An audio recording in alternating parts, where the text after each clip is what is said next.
नमस्कार। मेरे YouTube channel में आप लोग का एक बार फिर से बहुत बहुत स्वागत है। और जो हमारी NCERT चल रही थी सामाजिक एवं राजनीतिक जीवन का भाग 1, उसका जो चैप्टर था विविधता की समझ का आज ये तीसरा भाग है। अगर आप लोगों ने इससे पहले इसके भागों को नहीं देखा है तो प्लीज़ वीडियो वाले सेशन में जाकर के ज़रूर देखें।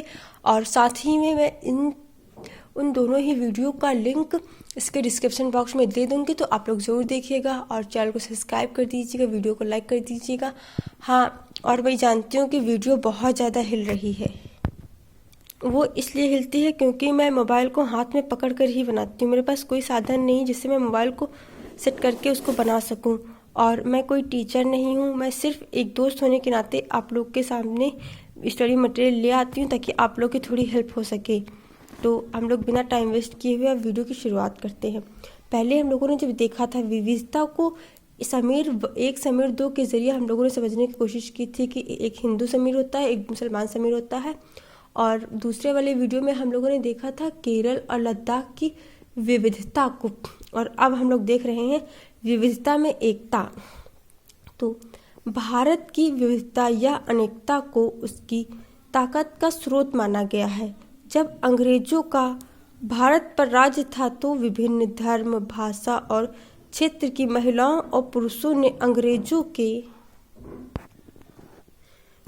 खिलाफ मिलकर लड़ाई लड़ी थी। भारत के स्वतंत्रता संग्राम में अलग अलग परिवेशों के लोग शामिल थे।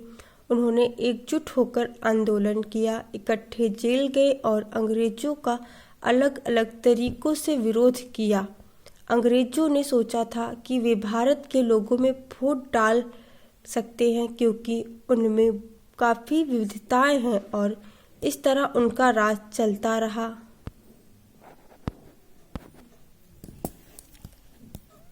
मगर लोगों ने दिखला दिया कि वे एक दूसरे से चाहे कितने ही भिन्न हों, अंग्रेजों के खिलाफ लड़ी जाने वाली लड़ाई में वे सब एक साथ हैं।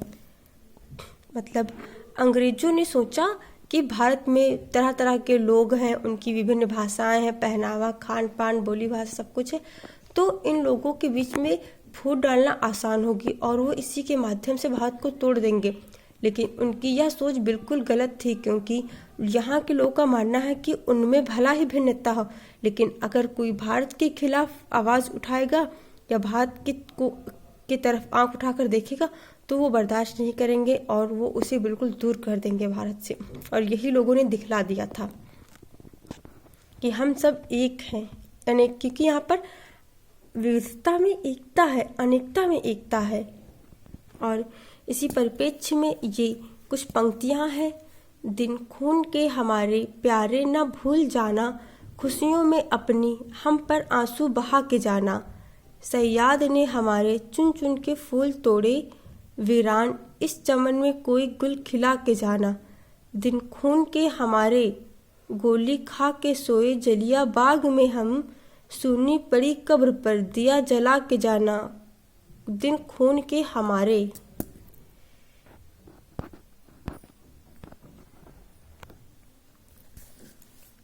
हिंदू और मुस्लिमों की होती है आज होली, बहते हैं एक रंग में दामन भिगो के जाना, दिन खून के हमारे। कुछ जेल में पड़े हैं, कुछ कब्र में गड़े हैं, 2 बूंद आंसू उन पर प्यारे बहा के जाना, दिन खून के हमारे। क्या खूबसूरत पंक्तियाँ लिखी हुई हैं। यह जलियांवाले बाग से पहले जो पंडित जवाहरलाल नेहरू स्वतंत्रता दिवस के अवसर पर भाषण दे रहे थे, यहाँ पर पंडित जवाहरलाल नेहरू और ये पूरी ये आमजन लोग हैं। और यह गीत अमृतसर में हुए जलियांवाले बाग हत्याकांड के बाद गाया गया था। मतलब जो अभी मैंने कुछ पंक्तियां दिखाई थी, ये जो जलियांवाला बाग हत्याकांड था तो उसके बाद में गाया गया था।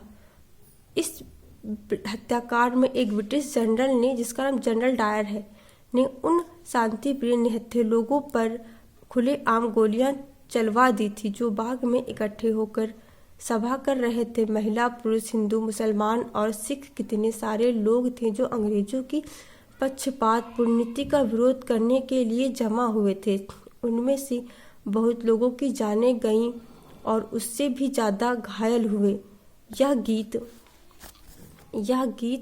उन्हीं शहीदों की याद में गाया गया था। मतलब जब पंडित जवाहरलाल नेहरू भाषण दे रहे थे तो वहाँ पे लोग उनकी भाषण को सुनने के लिए गए थे। वो बेचारे निहत्थे थे, उनके पास कोई हथियार नहीं था और जनरल डायर ने वहाँ पर गोलियाँ चाल चली, वहाँ पे गोलियाँ चलवा दी तो लोग बहुत सारे घायल हुए, उनकी जान गई, बहुत लोग की मृत्यु हुई। तो उनकी याद में ये गीत गाया गया था। स्वतंत्रता संग्राम के दौरान उभरे गीत और चिन्ह विविधता के प्रति हमारा विश्वास बनाए रखते हैं। क्या आप भारतीय झंडा की कहानी जानते हैं? स्वतंत्रता संग्राम के दौरान ही भारत के झंडे की परिकल्पना की गई थी। मतलब जब स्वतंत्रता संग्राम का वो चल रहा था दौर, उसी दौरान जो झंडा था उसकी कल्पना की गई थी। ये जो झंडा है हमारा, इसकी कल्पना की गई थी। इस झंडे को सारे भारत में लोगों ने अंग्रेजों को खिलाफ इस्तेमाल किया। मतलब ये झंडा जो है ना, इसको अंग्रेजों के खिलाफ इस्तेमाल किया गया था। जवाहरलाल नेहरू ने अपनी किताब भारत की खोज में लिखा कि भारतीय एकता कोई बाहर से थोपी हुई चीज नहीं है, बल्कि यह बहुत ही गहरी है, जिसके अंदर अलग अलग तरह के विश्वास और प्रथाओं को स्वीकार करने की भावना है। इसमें विविधता को पहचाना प्रोत्साहित किया जाता है। यह नेहरू ही थे जिन्होंने भारत की विविधता का वर्णन करते हुए अनेकता में एकता का विचार हमें दिया। मतलब ये बताया कि भारत बाहर से चाहे कैसा भी हो, देखने में आप लोग को लगता है इसमें विविधता है, लेकिन उसमें एक अनेकता में एकता है। यह कॉन्सेप्ट सबसे पहले पंडित जवाहरलाल नेहरू ने ही दिया था। और आशा करती हूँ कि आप लोगों को अब विविधता में एकता वाला जो टॉपिक है, जो हमारी एनसीईआरटी का जो टॉपिक है विविधता में एकता, कंप्लीट हो गया है। और यह इस चैप्टर का, इस पार्ट का आखिरी वीडियो था। और इससे पहले इसके दोनों ही वीडियो के भागों को मैं कमेंट डिस्क्रिप्शन वाले बॉक्स में ज़रूर दे दूँगी, तो आप लोग देखिएगा। और हाँ, वीडियो बहुत हिल रहा है, मैं जानती हूँ, क्योंकि मैंने मोबाइल को हाथ में पकड़ के इतनी देर तक सोचे पकड़ के रखना पड़ता है, तो जाहिर सी बात है हाथ हिलेगा ही, लेकिन आप लोग समझ जरूर जाएंगे। और मैं इसके नेक्स्ट पार्ट को भी आप लोग के सामने बहुत जल्द लाऊंगी, तो आप लोग उसको भी देखिएगा। और हम लोग बहुत जल्द मिलेंगे, तब तक के लिए बाय बाय, धन्यवाद, बहुत बहुत शुक्रिया।